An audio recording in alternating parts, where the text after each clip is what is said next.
पिछले सेशंस में हमने जानकारी ली थी किस प्रकार हम एक्सेप्शंस को वर्कआउट करने के लिए ट्राई और कैच और साथ में फाइनली का प्रयोग करते हैं। इसके अलावा एक्सेप्शन से डील अप करने के लिए एक और हमारे पास तरीका है थ्रोज स्टेटमेंट।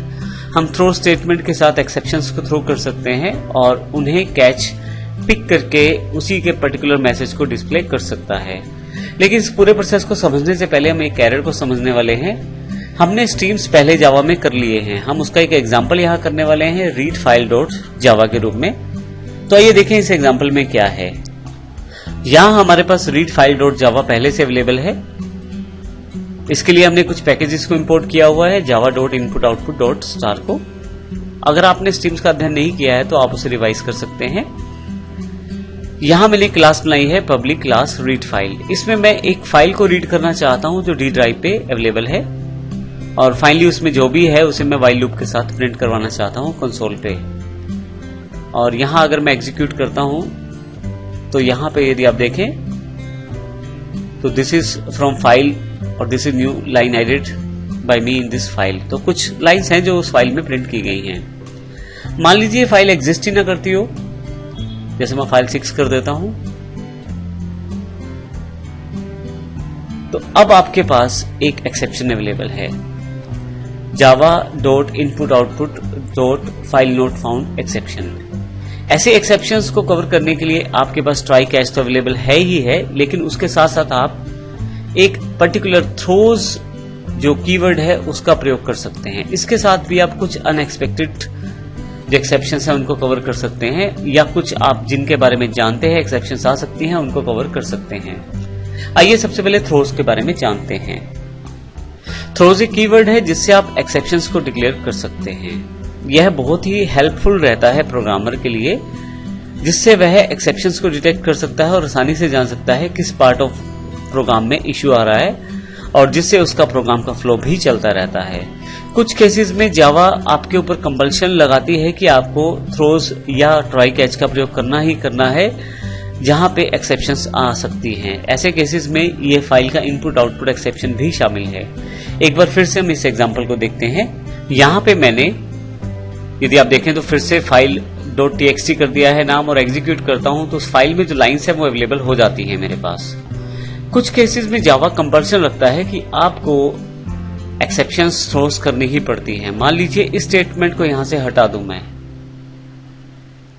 और यदि आप देखें तो कुछ एरर्स यहां पे अवेलेबल हो गई हैं। हालांकि केवल उस स्टेटमेंट को हटाया है जो अभी प्रोग्राम से डायरेक्टली किसी भी तरह से एंगेज नहीं है। यदि आप देखें माउस में यहां रखूं unhandled exception type file not found exception, यहां माउस रखूं unhandled exception type input output exception, unhandled exception type input output exception. तो कुछ एक्सेप्शंस जावा इस तरह से डिफाइन करता है कि आपको उन्हें पहले जरूरी है ट्राई कैच या थ्रो स्टेटमेंट के साथ कवर करना। ये एक्सपेक्टेड एक्सेप्शंस हैं जो जावा कंपल्शन देता है कि आपको इन्हें थ्रो स्टेटमेंट या ट्राई कैच के साथ कवर करना जरूरी है।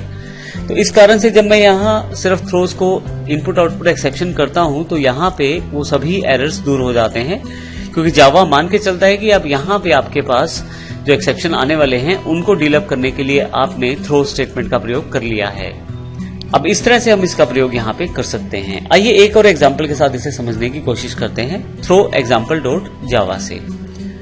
यहाँ पे हमने एक फाइल से रीड करने के लिए एक फंक्शन बनाया है। सबसे पहले इसको शुरू से समझते हैं। एक क्लास बनाई गई है थ्रो एग्जाम्पल, उसमें एक रीड फाइल फंक्शन है।